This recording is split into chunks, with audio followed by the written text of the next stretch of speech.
mutungamiri wenyika yeZimbabwe President Masoda Mnangagwa panguva inoi once the door is open.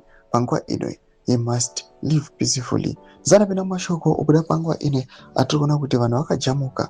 Panguva inoi tichiona kuti people have rejected constitutional amendments. Tichiona kuti even Themba Mliso is admitted achiti chaita kuti vanhu varejecte is because of VP Constantino Chiwenga, and it's true. People want VP Constantino Chiwenga, and people they are endorsing what VP Constantino Chiwenga is saying. But if you want the constitutional amendments, let's go to the referendum. Sada benda mashoko mbenye kwa pango ni subscribe wala ikota on the bell icon.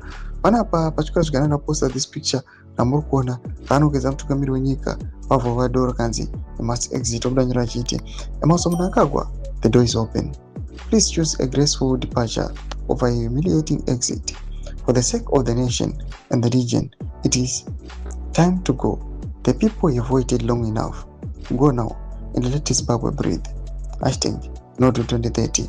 Anandambira chiti associating with criminals led to Mugabe's fall. Now Mnangagwa follows the same path with known international fraudster Bigino Chivayo. His removal is overdue. The ZDF, you must enact Section 212 now before the authority is completely disbanded. No to ED 2030. ED must go now. Ndo mashoko arikuda panguva ino arikunongonza mutungamiri wenyika ari panguva yakaoma. Uchingonza these voices as they are echoing. Panguva ino arikuya achipositiona mutungamiri wenyika in a state serious, in a state yekuti if akasara action things might be tough for him. Developments arikuonekwa nemunhu wese kuti panguva ino change is imminent. Vanhu vakamirira kuti naimi action aingaitiwi at its earliest here.Pada comment section medu dzofungura enyi matudi pamusoro pechitiko ichi.